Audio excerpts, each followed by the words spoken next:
Punjabi Hari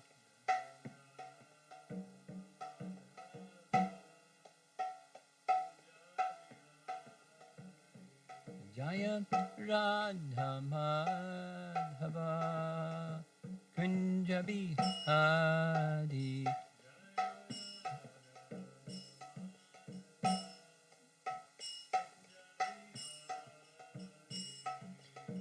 Gopijana Balabha Girivardhari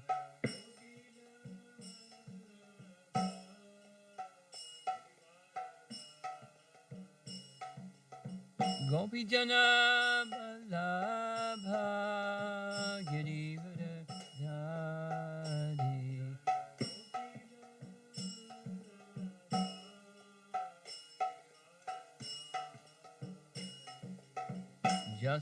Jasodanandana Brajajana Randana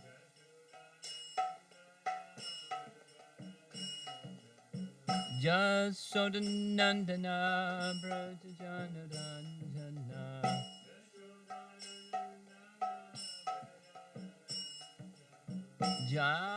Jamunatira Vanachari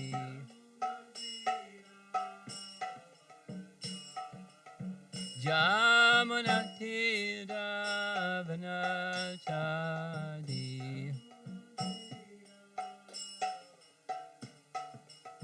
Jaya Radha Madhava Punjabi Hari Madhava Punjabi Hari Jaya Radha Madhava Punjabi Hari Madhava Punjabi Hari Gopijana Balabha Girivardhari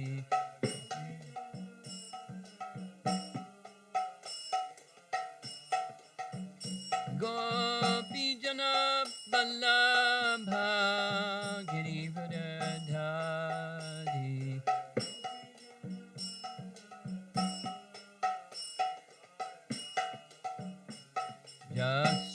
Jasodanandana Brajajana Randana Jasodanandana Brajajana Randana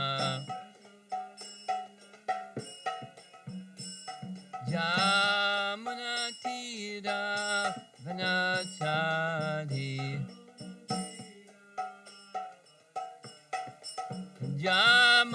Jamunatira Vanachari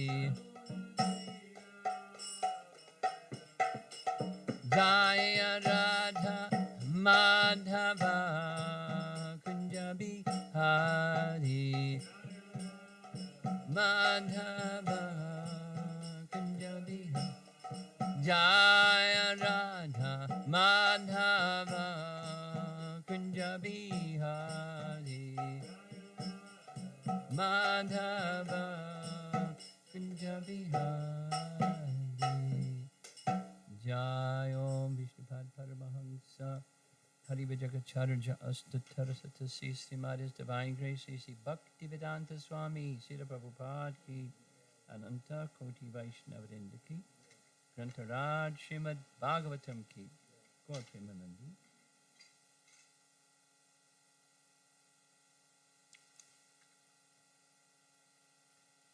Om Namo Bhagavate Vasudevaya Om Namo Bhagavate Vasudevaya Om Namo Bhagavate Vasudevaya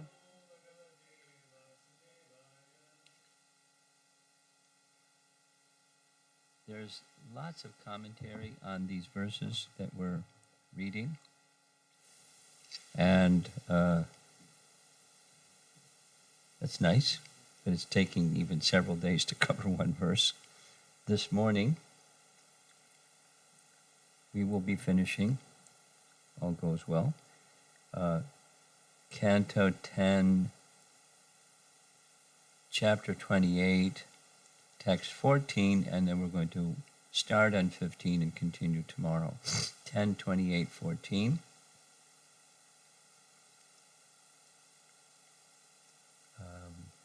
This is the setting is Krishna deciding, based upon the desire of his dear devotees, the elders of Vrindavan, Nanda and the other cowherd men, to see his abode, his eternal abode. And they not only see it, but we've been hearing at the conclusion of the pastimes of Krishna before he left this world, they attained it. And there's an interesting description quoted again and again from Padma Purana of how that happened. Now, we're continuing with commentary. This is Sanatana Goswami's commentary on Brihat Bhagavatamrita 1.3.44. We're speaking of the devotees in Vaikuntha that have similar, not identical, but similar quality to the Brijbasis. So here's the translation, 1.3.44. Those devotees have abandoned every kind of false pride, and they have attained the world beyond the material modes and devoid of all fear, namely Vaikuntha, which is Satchidananda, full of eternity, knowledge, and bliss. Commentary. The residents of Vaikuntha are greater not only than the materialists, the candidates for liberation, and the liberated, but even greater than Lord Shiva. According to his own view of himself, Lord Shiva is subject to the influence of false ego, whereas the devotees in Vaikuntha are free from this defect. By virtue of this freedom from false pride, Vaishnavas attain Vaikuntha, which, in spite of being a particular place, is not temporary and illusory like the places of the material world. The eternal existence of Vaikuntha is full of pure consciousness and unlimitedly satisfying bliss. It has none of the restrictions of material existence. Paragraph. Many Puranas describe the absolute perfection of Vaikuntha. For example, in the conversation between Brahma and Narada in Sri Narada Pancharatra, gives the particular section, translation of that section. Impossible to attain for non-Vaishnavas. The world called Vaikuntha is devoid of the three material modes and full in the six divine traits. It is rich with eternally perfect souls who all have those same six traits and who appear with the 5 different ages of life. The all-auspicious Vaikuntha is beautified by many palaces and assembly halls, and by wells, tanks, ponds, gardens, forests, and groves of trees. That transcendental world worshipped by the demigods is more brilliantly effulgent than 10,000 suns. And another reference from Brahmanda Purana, quote, it is the abode of countless spiritual qualities, a world of unapproachable supreme light.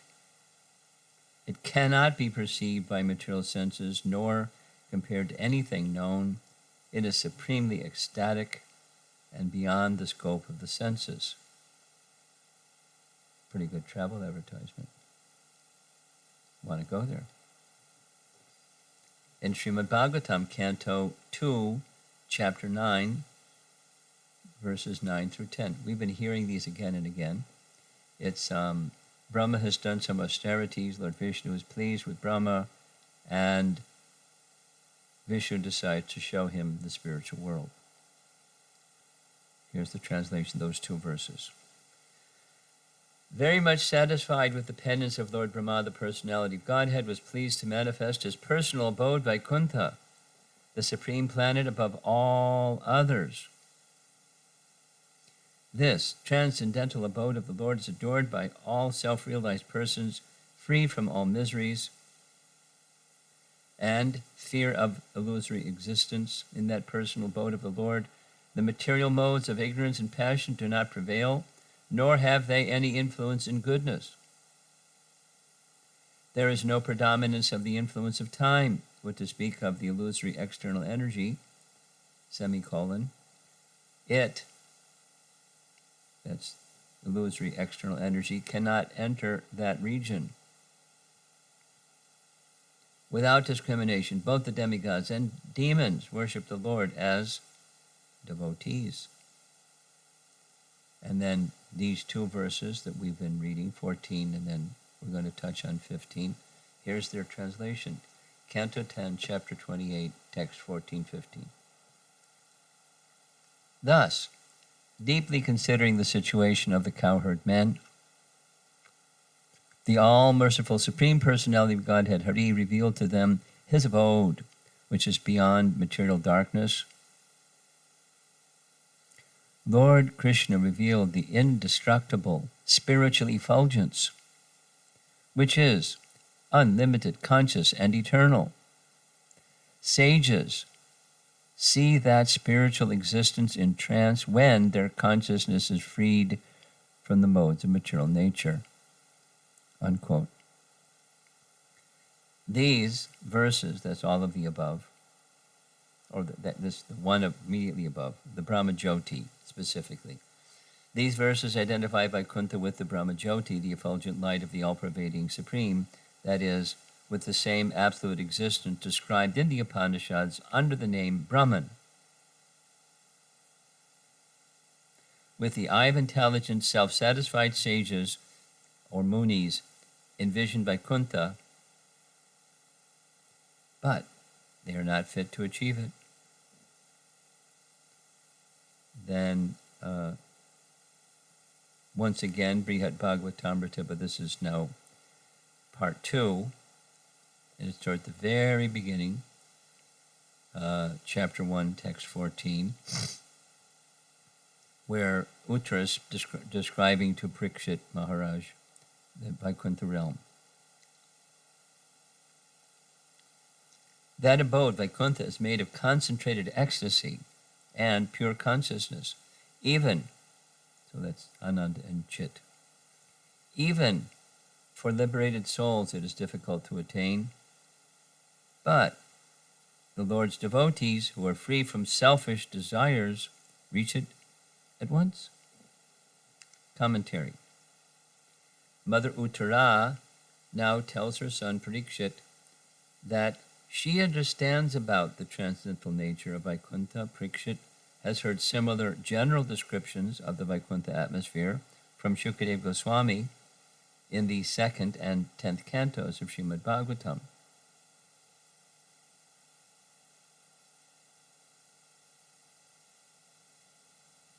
Quote, what to speak of the celestial demigods? This is Bhagavatam 2.2, 17 to 18. What to speak of the celestial demigods empowered to rule over mundane creatures? In that transcendental state there is no supremacy of devastating time, which controls even the demigods themselves, nor is there the mode of material goodness, nor passion, nor ignorance, not even the false ego, nor the material causal ocean, nor the material nature. The transcendentalists desire to avoid everything godless, for they know that the supreme situation in which everything is related with the Supreme Lord Vishnu. Therefore, a pure devotee is in absolute harmony with the Lord, and does not create perplexities, but worships the Lord, the lotus feet of the Lord at every moment, taking them into his heart. And then his commentary goes again to 14:15 of this section, 28. So now back to the commentary. So this is a verse spoken by Uttara, so she goes on. In text 14 through 19, Uttara similarly explains in a general way the transcendental existence of Vaikuntha. The Lord's impersonal effulgence faintly reflects the spiritual atmosphere of Vaikuntha, which is the fullest manifestation of the absolute truth. Paragraph. Having re-established a personal relationship with the Lord, pure Vaishnavas attain Vaikuntha. Impersonalists, however, at best attain the Brahmajyoti effulgence, where they realize their eternal existence without knowing their relationship with the Lord, or the ecstatic pleasure that comes from serving him in that relationship. In other words, the Vaikuntha atmosphere is a super intensified version of the Brahmajyoti sky, and thus the life enjoyed by the Lord's devotees in Vaikuntha is much more wonderful than the comparatively insignificant pleasure emerging into the Brahmajyoti. And finally, and it covers text 14, we'll go on to 15, there's a reference here in commentary to Gopal Tapani Upanishad, Purva Tapani 47. The abode of Goloka is pure, Kevalam. The Lord is shown to be Brahman, with the last two lines quoted from Shruti. He, Lord, is without movement, anejat, yet he is quicker than the mind. He is beyond the power of the mind. The Devatas, like Brahma, cannot attain him. He pervades everything in time and space. In Harivangsha, Indra speaks to Krishna. Now, reference is going to be made of a planet of cows. And maybe you remember from the Govardhan Leela, where Indra comes with Surabhi. Commentary says it's not the Surabhi of Goloka, because Indra doesn't have access to Goloka. That's not where Surabhi came from. Rather, our acharyas explain, there's a heavenly realm where there is a Surabhi, and there's other cows in that Surabhi Loka. So, Harivangsha, this is now in that Leela where Indra is speaking to Krishna with Surabhi by his side. Above this is the planet of the cows. That's the heavenly Surabhi planet. Protected by the perfected devotees. O Krishna, it is all-pervading, great, attained after realization of the Lord. Above that is your abode, full of great powers, Gokula, which I cannot understand, though I have asked Brahma. So, when Indra had his problem, he went to Brahma.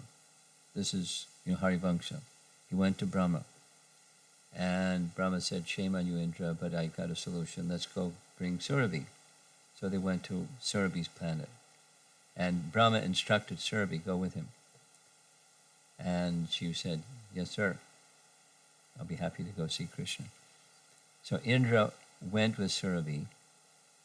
And so this is Harivangsha's version of the sequence of events, how it came to be that Surabhi went with Indra. There's other explanations, but this is Harivangsha's explanation. And so Indra asked Brahma, apparently, I've asked Brahma about Krishna's abode. And above that is your abode full of great powers, which I cannot understand, though I've asked Brahma. That's Harivanksha's quote. And now concluding, Gopal Champu. Gopal Champu? You heard of that before? It's a book written by Jiva Goswami, and it's one of his so many books. And he wrote a book of how you write a champu. Then he wrote some champus. It's a type of literature that has certain rules, and in Gopal Champu, it's retelling Krishna's Vrindavan pastimes. That's what it is, following the Champu rules. So here's the section that we're reading from Gopal Champu. Jiva Goswami makes reference to Brahma's prayers. Brahma's prayers is Canto 10, Chapter 14. Chapter 14. Brahma's prayers. Brahma prayed, "My mind become bewildered just trying to think of what reward other than you could be found anywhere. You are the embodiment of all benedictions, which you bestow upon these residents of the cowherd community of Vrindavan.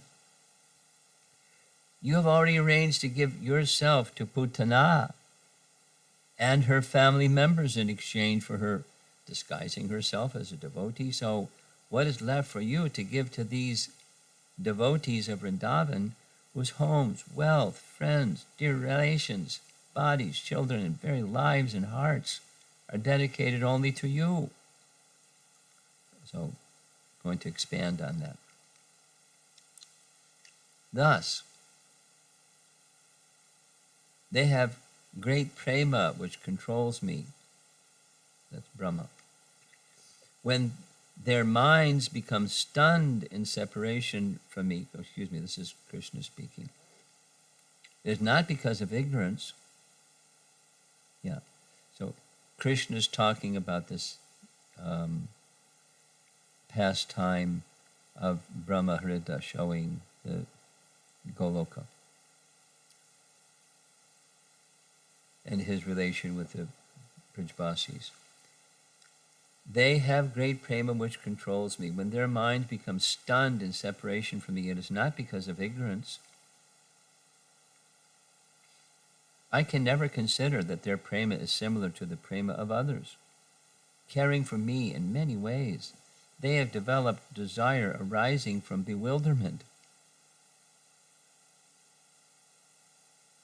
Previously, the bewilderment arises from prema, then it says prema arises from bewilderment, which is actually prema for me. They only know one thing. From the beginning, I have been bound by the obligation to them. Though I do not give the opportunity to become obligated to other devotees, I am a debtor to them, and they are creditors to me. When they give everything to me, their condition is my condition. My supreme power is obedient to them. It is not possible to surpass them. You heard Divya's question yesterday? Show her this section. I'll forward it to you, okay? Nanda, who was astonished on seeing the power of Varuna, is a cause of sorrow for me, for I can never become absorbed in prema for him and others as much as they are absorbed in prema for me. Thinking about this subject, I will now make them realize their own greatness through an experience of Yogamaya, filled with auspicious meditation. After thinking in this way, on another day, Nanda and the cowherds were present in the assembly with Brahmanas at the city gate, as recounted in the Viraha Purana. They thought that if they bathed in the full moon of Kartik month in Brahma Radha means lake, which gave blessings to Akrura, although that happened later. Blessings to Akrura happened later. They would quickly receive full results for their desires, thinking this action to be the best. They went to Brahmahrida with their cowherd relatives in the early morning. Krishna went along with them and submerged himself in the river, and then went to the bank. He then showed them Goloka, full of eternity, knowledge, and bliss, endowed with form, taste, fragrance, touch, and sound by its spiritual nature, and which is not revealed even to Atmaramas, since it is covered by the Lord's energy so that no one can see it. That place is called Brahmaloka, Brahmaloka has different meanings. Brahmaloka can mean the planet of Brahma, and it can mean what it says here. A planet with the human form of the Supreme Brahman, visible by withdrawing the curtain, as if revealing a wonderful picture. They saw that Krishna, the tilak of their family, was sitting among cowherds similar to themselves. In fact, they saw themselves. The Vedas personified were singing praises of Krishna's pastimes, starting from his birth. This confirmed the powers of Krishna to the cowherds. Seeing Krishna with his people in Brahmaloka, the inhabitants of Braja gave up lamentation and felt increasing happiness because of bliss mixed with astonishment. Krishna, the enemy of the demons, then separated the people of Braja from Goloka in order to complete his pastimes of afflicting the demons on earth. The speaker concluded as follows: "O Nanda, this is a direct quote from this Gopal Champu. You have given birth to a son who conquered the planet of Varuna and showed you and your people this planet. I offer respects to Krishna, who revealed Goloka and showed that the cowherds reside within Goloka, and Goloka takes shelter of them."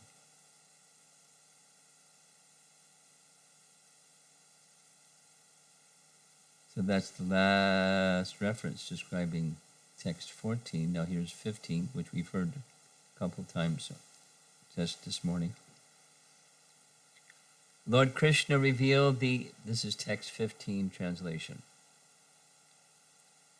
Lord Krishna revealed the indestructible spiritual effulgence, Brahmajyoti, which is unlimited, conscious, and eternal. Sages see that spiritual existence in trance when their consciousness is free of the modes of material nature. Purport. In text 14, that's the previous one, Lord Krishna revealed to the residents of Vrindavan his own abode, the spiritual planet of Krishnaloka. This and innumerable other Vaikuntha planets float in an infinite ocean of spiritual light called Brahmajyoti. That spiritual light is, in fact, the spiritual sky, which Krishna also quite naturally revealed to the residents of Vrindavan. For example, if we want to show the moon to a child, we say, "Look, up in the sky, see the moon over there in the sky?" Similarly, Lord Krishna revealed the vast spiritual sky to the residents of Vrindavan, but as emphasized in text 14 and in the following text 16, the actual destination of the Lord's associates was his own spiritual planet. And only a little bit of commentary, because we'll continue tomorrow. Vishwanath Chakravarti Thakur writes, Satyam in the verse means all-pervading. Jnanam here means non-material. Anantam means without limit. Sanatanam means nityasiddha. This place, the Jnanis, Munaha, who transcend the gunas, see it in samadhi. Though the Vrindavan seen by the people situated on earth also has the same nature as it is Brahmananda Swarup, its extreme sweetness only is revealed, not its Aishwarya aspect. That's Gokula. Because of the covering Maya while being situated within the material world. It should be the covering of Maya. Maya is like a clay vessel or pot, hiding the light of a lamp or Brahmajyoti within it. Thus, Krishna showed the Brahmajyoti, which is beyond the material world, not that manifested within the earth planet.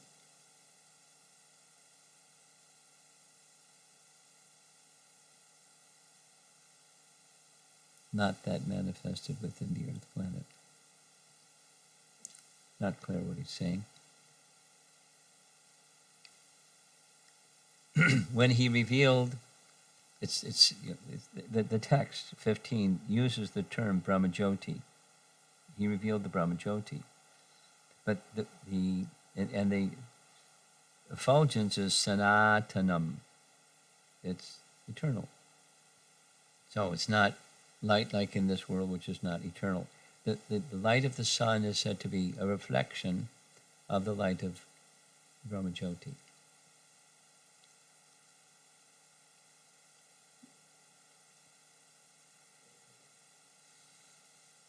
It's a whole other topic. Okay, so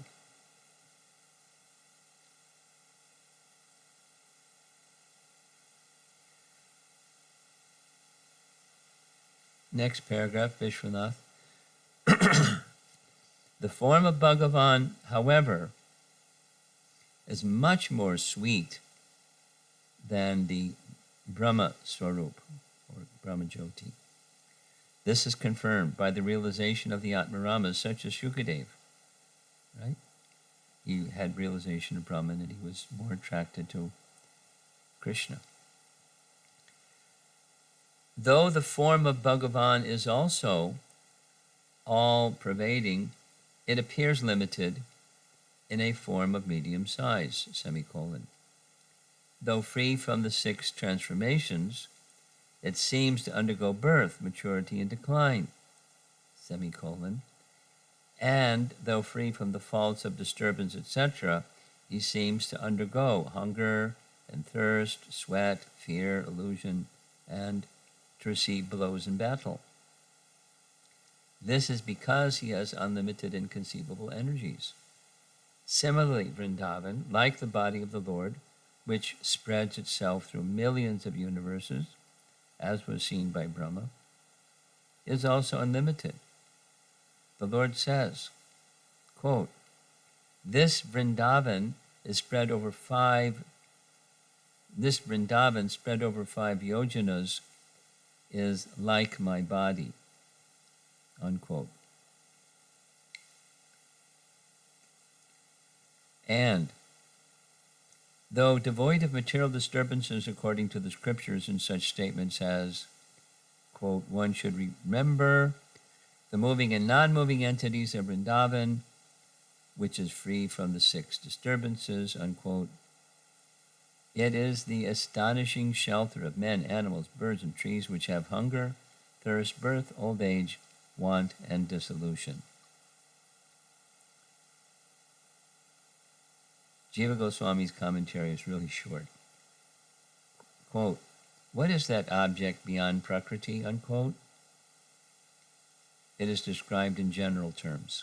That's his commentary. And last, Sanatana Goswami writes, he showed a place superior to the material world of Brahma. The phrases are arranged according to the greater cause being later. That's a Nyaya rule. Cause, greater causes later. And we'll see what he means by that. The word yat excluded that they saw the Lord. Speaking of the place, he now speaks of the form of eternity, knowledge, and bliss. Yad indicates the Lord's aspect of Brahman. Quote, that form was eternal and unlimited light of Brahman, because of which even masters of yoga surpassing the gunas of Maya who are absorbed in samadhi see it. They saw Brahman, the residents of Braja, which masters of yoga see. Even Atmaramas, giving up liberation, concentrating on bhakti, see it. Second canto, again these same verses. Lord Vishnu, satisfied with Brahma's austerity, showed him Vaikuntha. It's a nice section. 2:9.9 and 10.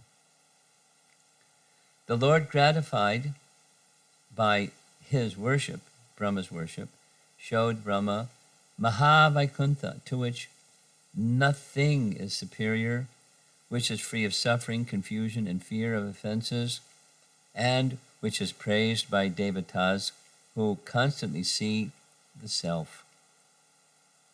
In Vaikuntha, there is no rajas or tamas, no sattva mixed with rajas and tamas. There is no influence of time, there is no influence of Maya at all. What to speak of its products, such as material elements. In Vaikuntha, the inhabitants are fully dedicated to the Lord and are worshipable by the devas, asuras, and devotees. Then he quotes something else. I don't know what it is. Itihasa Samucha, in the story of Mudga Lopa. Never heard of it before, so don't ask me what's that one. Quote, above the abode of Brahma is the supreme abode of Vishnu. It is pure and eternal, the highest light. It is called Brahman. Between Prakriti and the spiritual sky lies the Viraja river. Beyond the river lies the eternal spiritual sky of 3 parts. Beyond the Viraja and the spiritual sky is Brahman. It is worshipped by persons trying to attain impersonal Brahman. Unquote. Interesting. In Narada Pancharatra, another section, that's all just describing the kingdom of God and what was being shown to the cowherd men. Translation. The place called Vaikuntha is beyond the material world, endowed with 6 qualities, devoid of 3 material gunas and not obtainable by non-devotees. It is filled with eternally perfect devotees engaged in service during 5 parts of the day. There are halls and palaces which are resplendent with forests and groves. The place is decorated with wells, ponds, and canals and groves of trees. This spiritual place, praised by the devotees, is as effulgent as 10,000 suns. Another reference, Brahma Purana. This place is beyond matter and endowed with 6 qualities because it is similar to the Lord. There reside Nityasiddhas, or eternal associates like Garuda. They are engaged in service during 5 parts of the day. Just a little bit more. This paragraph, the commentary, that place is endowed with unlimited qualities and great effulgence. It is difficult to understand invisible to material eyes, incomparable, supremely blissful, and beyond the senses. The place of living, or avasam, has qualities of the Lord, Ananta, who has unlimited qualities. And last, the place cannot be attained by the powers of Brahma and others. Its power is the greatest. It cannot be approached because it is the same as Para Brahman, full of eternity, knowledge, and bliss. It cannot be seen by the eye, or senses, or mind. And we'll continue tomorrow.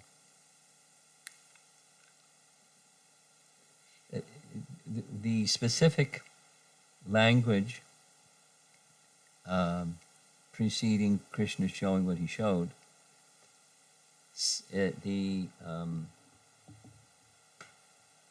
contemplation of the cowherd men was to see Vaikuntha and to see Brahman. Those two terms are used. And so Krishna showed them Vaikuntha and Brahman. And to show Brahman, or Brahmaloka, means his own abode, because that's also what they wanted to see, his abode. But they're considering him to be Narayan, at least for a few minutes. And Narayan's abode is Vaikuntha. So he's showing them, there's spoken over and over and over and over, that their place is the highest, that's Gokula, even higher than within Gokula, an aspect or dimension or reality within Gokula is Goloka, which Goloka shows more majesty even than Gokula. And there's more sweetness in Gokula than in Goloka. There's all this explanation back and forth and back and forth. So they're in the highest abode. They don't realize it as part of the sweetness. And they want to see his abode. And the language used is Vaikuntha and Brahman. So Vaikuntha has majesty, and Goloka has majesty. Not majesty plus, but it's an aspect of the spiritual world where Krishna resides. There is majesty. When we say in Vrindavan, in Vrindavan, compared to Mathura and Dwarka and Ayodhya, in Vrindavan, the intensity of love is such, the intensity of sweetness of love is such that it eclipses or overwhelms the majesty aspect. But the majesty aspect is there, and from time to time Krishna shows it, and then he covers the devotees with his yogamaya, so they're not, the sweetness is not disturbed. It's a lesson that we hear again and again. So the sweetness is not disturbed. So Krishna wanted that, like we heard, in the evening, he covered Mother Jasoda with yogamaya because he wanted the affection of her as his mother, or he wanted her to experience the affection of mother towards him. And everything happens by his potencies, and so he showed, his potencies showed what he saw in his mouth, and then that sense of what she saw in the majesty aspect put her into a place where she was not able to feel the fullness of her motherly affection, and so he, Krishna, covered her with yogamaya, or his yogamaya potency, understanding Krishna's desire, covered her. The same thing is going to happen with the cowherd men. They saw, and then yogamaya covered them. They forgot everything. It didn't diminish. It was done in such a way by Krishna that it would not diminish Mother Jasoda's affection, and the cowherd men's affection because of his Yogamaya potency. And his Yogamaya potency is the agency or one of the agencies by which he conducts his pastimes, his intimate pastimes with particularly the residents of Vrindavan. But for that matter, even the internal potency is acting with us. That's Radharani's mercy. She extends Krishna's service potential so we can engage in some service.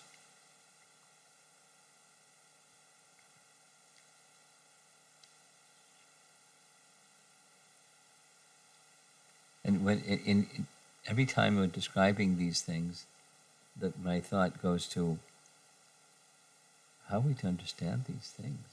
They're so lofty, and we're so far from that loftiness. But one of the things that comes to mind when discussing this particular point, how are we to understand these things, is not to understand these things by our empiric power. It's not how you can understand these things. You can understand these things by hearing and acceptance and connecting with Krishna's, using the language that's used here, his Swarup Shakti. That's what this Bhagavatam is, and that's what the description, that's what our Bhagavad Dharma process is. Hearing, chanting, and remembering the name, fame, qualities, pastimes, loving exchanges with his devotees. That's this. Krishna's potency is not understood by our little, processors. Not how we're going to understand it. I mean, we engage those faculties. We don't dismiss them. We hear our acharyas using their reasoning faculties and so forth. So we don't dismiss them, but we need to understand the limitations. We're not going to understand them that way. And we're, really trained up to understand things that way. It's like how the material world works, and we're using our faculties to understand. But we can't understand. It's said over and over, we can't understand that way. So then what's the use? There's the internal potency that we're connecting with just by hearing. Very, very confidential descriptions. Very potent and powerful descriptions.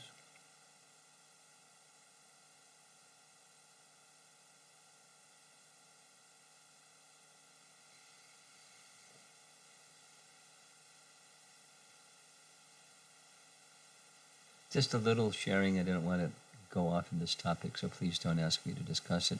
But just 2 days ago, a PhD graduate from MIT was writing to me about their inability to understand the fall of the jiva. And they were using, their PhD intellect. It says this, but then why that? And if that's true, then the conclusion would be this, but why this? Very analytical. And I didn't poo-poo their use of analysis, but that's not the proper use of analysis to understand things that are inconceivable. Like this is inconceivable.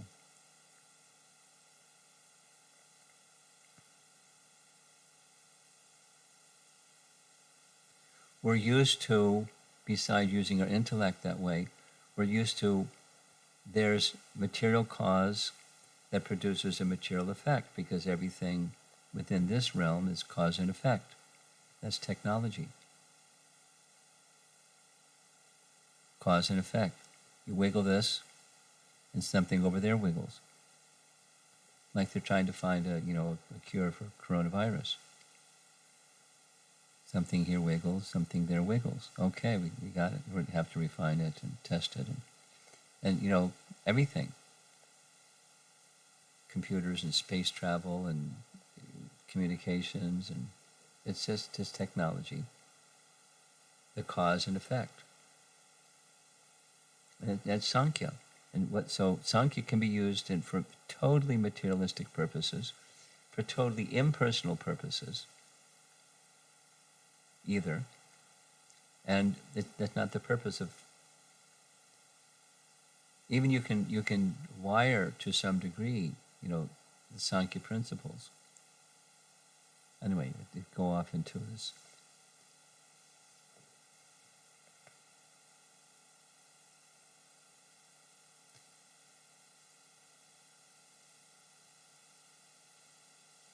How to understand the Vedas? Well, there's some acceptance. There must be some acceptance that there is a pramana that's beyond senses and mind, because both senses and mind are fallible. Doesn't mean we trash them, but that's not the final pramana. The final pramana. So somehow, Shabda pramana, somehow this is correct. Somehow the living entities came into this material world, and from reasoning, it doesn't make sense. It doesn't make sense that God would do it. Doesn't make sense that we would do it. The whole thing doesn't make sense. It's quite inconceivable. Anyway, how to understand inconceivable things? It's not by our reason and logic. It's not accessible. I was looking for the reference. If somebody that's listening knows the reference, where Prabhupada writes, when the living entity becomes liberated, then they'll understand, and before liberated, they'll never understand. The living entity is coming within this material world. So don't try. It's futile, because the mind can't enter into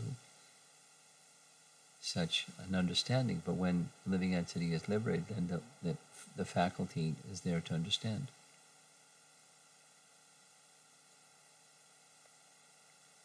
So,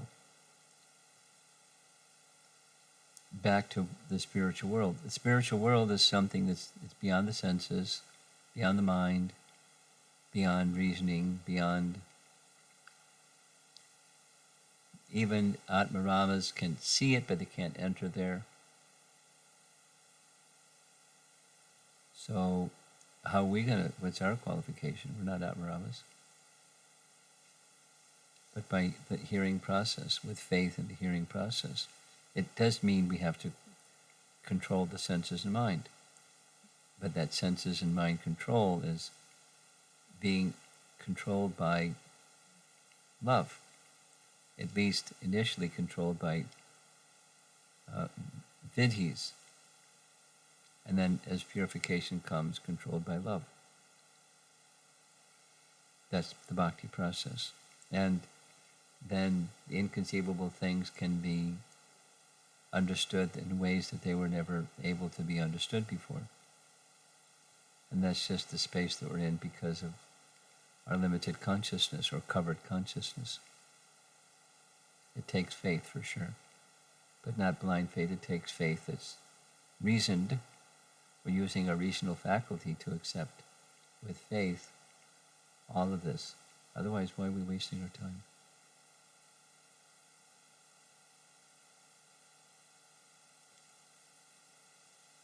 Let's see if there's some discussion.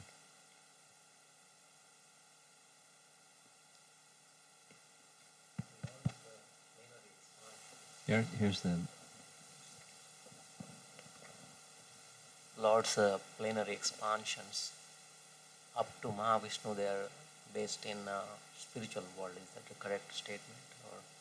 And they have separate their own abode, like Balaram, Pradyumna, Niruddha, all plenary expansion. They have their own abode. Yeah. And up to Mahavishnu. And when you say they have their own abode, it's not like each of those four, there's four abodes. Separate planet system. But it's not a separate plan for Balaram, a separate plan for Pradyumna, and a separate plan for Aniruddha, like that. Not like that. They're together, but they have a spiritual abode that's not within the material realm. Is that clear? Yeah. Okay. Is there a, like Mahavishnu is in spiritual world or in the material world? Well, he's situated within the causal ocean, but he doesn't touch the material energy. So when the material, say it negatively, when the material energy is withdrawn, he remains. In that sense, he's not a product of matter, and when matter is withdrawn, he's not withdrawn. He and his abode are not withdrawn. It's the eternal abode.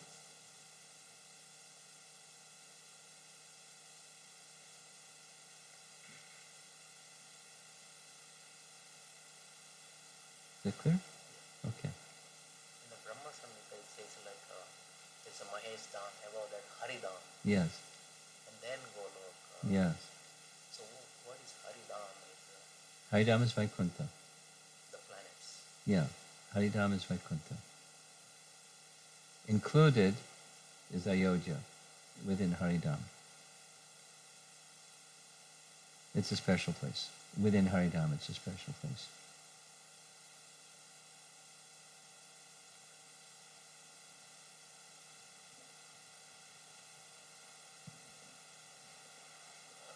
Yeah. Yeah, Maharaj, this is just a comment followed by a question. As I was hearing the pastimes of residents of Raja getting, or forgetting the whole pastime of seeing the spiritual planets, or Mother Yashoda forgetting the whole pastime of seeing Earth or universe inside the mouth. So how was it even benefiting them? Because they saw it and they forgot it. But I think I understood that the message is for our hearing pleasure, and this is how Krishna is showing his potency. Is that the correct understanding? Not exactly.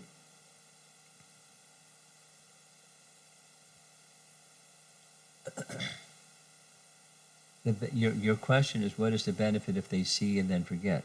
That's your question.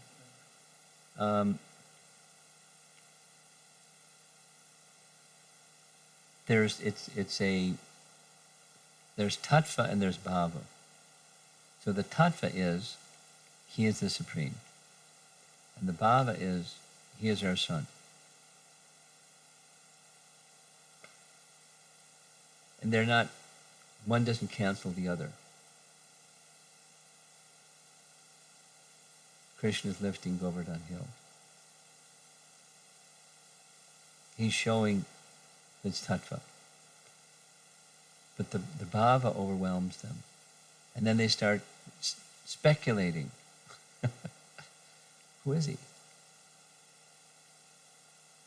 And then the answer that's given is satisfying to them. And then again comes, because the situation with Varuna comes after that one.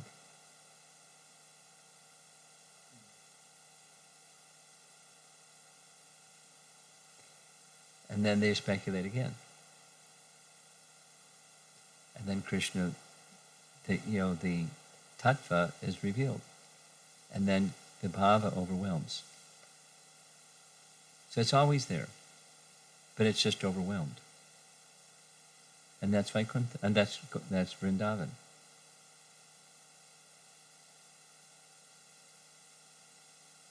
The benefit is, your question specific, what's the benefit of showing and then forgetting? So better not even show, because they'll just forget anyways.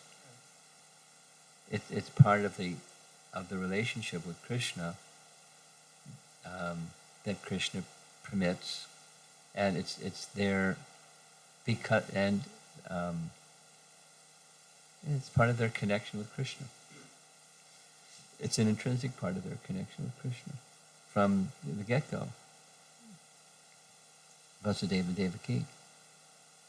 And then he goes to Vrindavan. He does transcendental things, which they can't see they can't see because of.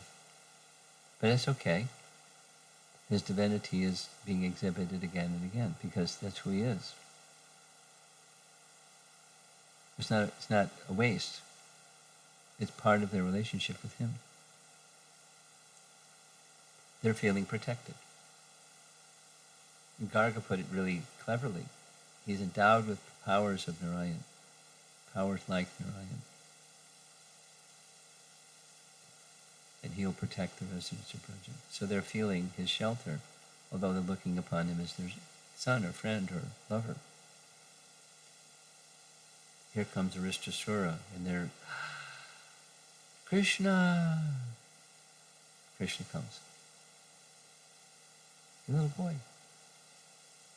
But they have that within them. He's their protector.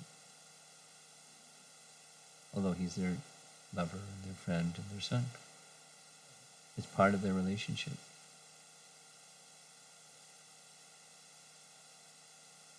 So it's not a waste. It's part of the relationship.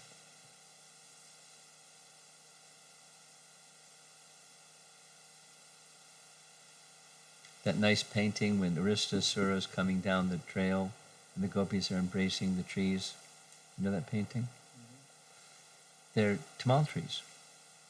So the tamal trees are black, so they're embracing the tamal tree.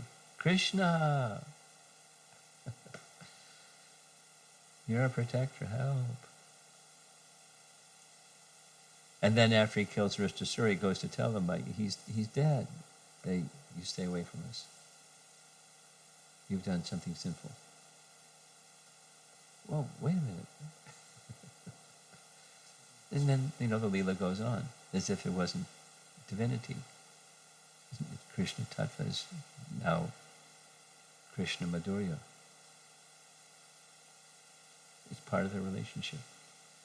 Again and again. Again and again. The sweetness overwhelms.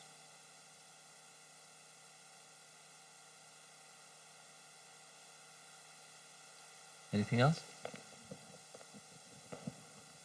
So Guru Maharaj, it feels like the false ego is our worst enemy, like all along, So the devotees of Vrindavan, is it right to say that like in the spiritual world, they also did not have false ego? Yes, that's correct.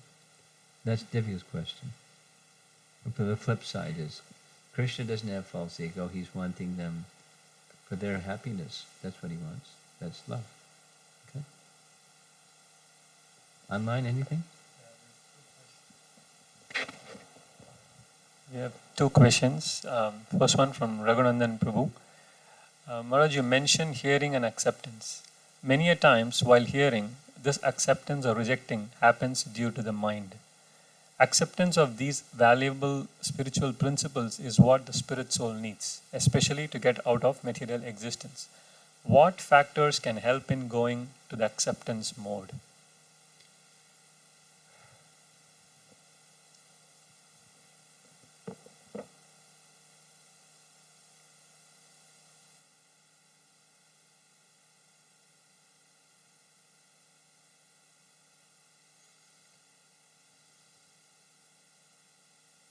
Well, one is understanding the importance of acceptance and looking at the opposite of non-acceptance. Another is the element of surrender that says Krishna is my protector, and so if I'm feeling protected or sheltered, then acceptance is easier.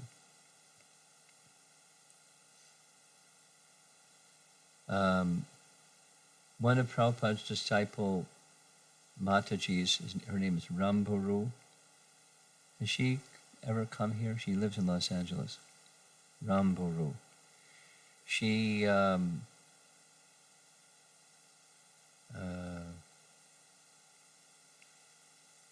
a certain point in her life, she needed maintenance because she was raising a family, and at a certain point she needed her maintenance other than through her husband. So she became and she is now presently a chaplain in counseling, professional, and now she's taking all, her life as a devotee, then her life in counseling, to now teach devotee counseling.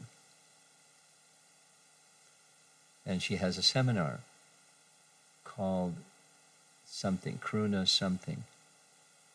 Care, I think she calls it. And she's doing a seminar presently, and she's going to do another one sometime in a while. If you're interested, you can, or if anyone in the community is interested, she's accepting students.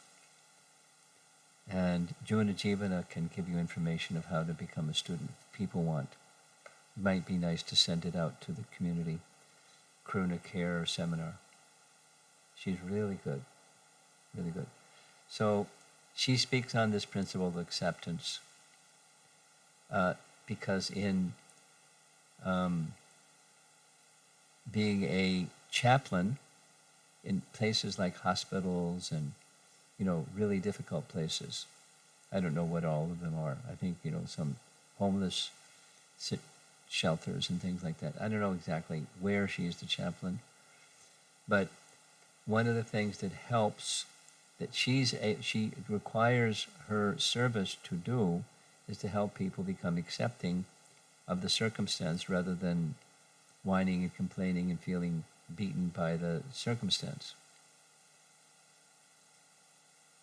And and the acceptance is based upon there is another shelter besides the temporary that's not there anymore, so it's gone. Something, one can easily go into a destitute or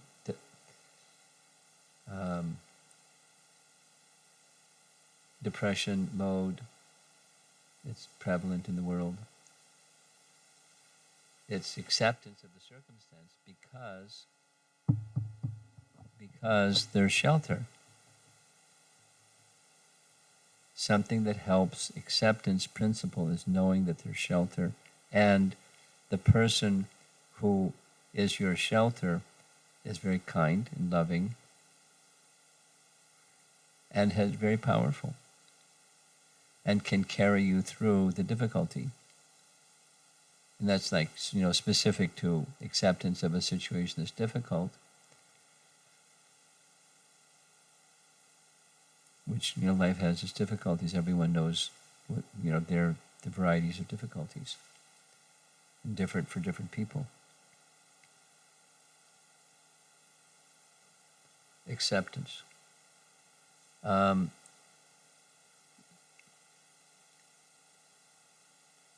In another response to his question, it comes up 3 times strongly in the Dhruva pastimes, where he hears from his mother, he hears from Narada, he hears from Swayambhuva Manu. Acceptance. So read the Srimad Bhagavatam carefully and let that message go in, because it's easy to you hear it and it goes out the other ear. But if it goes in the heart through sound, then the principle of acceptance becomes strengthened. So there's some examples. And take her seminar. She'll teach you how to be more accepting.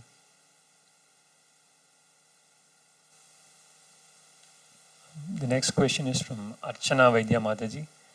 How can we maintain our focus while hearing these inconceivable pastimes?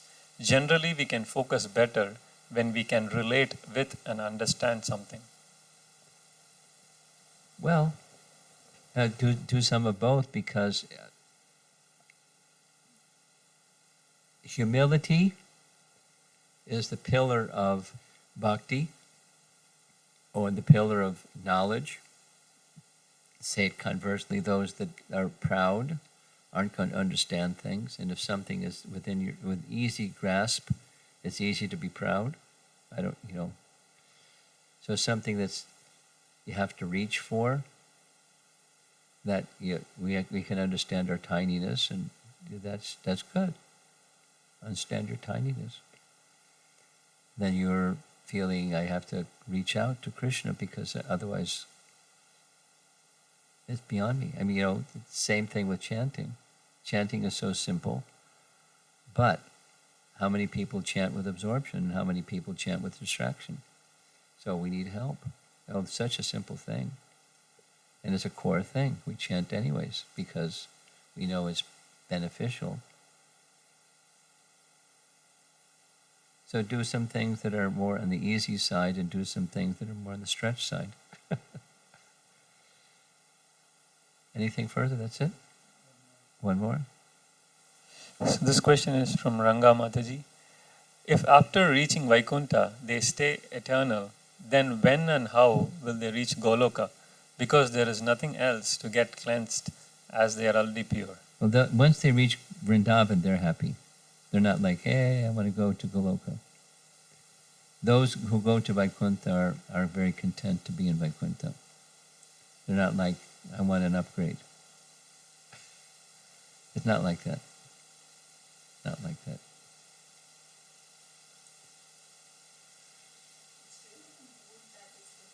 Yeah, the mood is different, but the mood suits the person. And we go to that place which suits us by Krishna's arrangement. So who are we eternally? We don't know. We need to discover who we are eternally. And then according to who we are eternally, then something suits us. And we go there. It's not this material calculation. My friend went to Goloka, and I only went to Vaikuntha. Boo-hoo.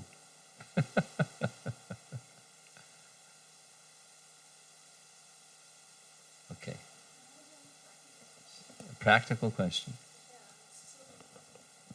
So while reading Srimad Bhagavatam and all these scriptures, so there's this whole other level of understanding. Yeah. So how are we, especially with work and everything? So I always try to contemplate, should I just take verse after verse, just read through the translation and just go once? Or should I really take the deeper study? So how can a beginner like me start? Well, it depends on, each of us are different. You find something that suits you. Or a combination of things. We're all different. There's not this is it. And if you don't do this is it, you're just not going to get there. It's not like that. Find something that suits you. And then stay with it. And after staying with it for some time, you can look around and see. But don't get restless while you're staying with it. Because then you're not even present doing what you're doing. Just, something. And whatever spiritual progress you make doing this, and maybe later you're going to do that, and maybe then even then later another thing, that's fine. You're not going to be at loss because whatever you did and then did the next thing, that's going to stay with you. It's a permanent asset. So there's no loss. Find something that suits you. And as you go through layers of who you think you are and it's not really who you are, then you do some realignment with who you are and what suits you. It's just self-discovery. It's all good. Like Prabhupada would say, you lick on any side of the ice cream and it's sweet.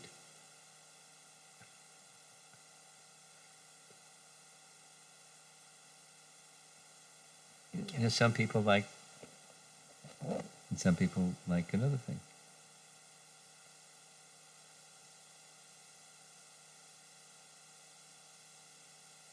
Or combination.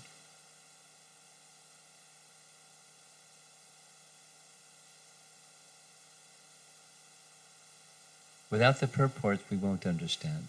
That's for sure. I mean, it's purifying to read without the purports, but we won't understand without the purports. So, reading carefully the purports, and it's like this chapter a day. It's just to prime the pump, to get people reading, and then they want to understand. So then you have to read the purports, not just recite the chapter. We start somewhere.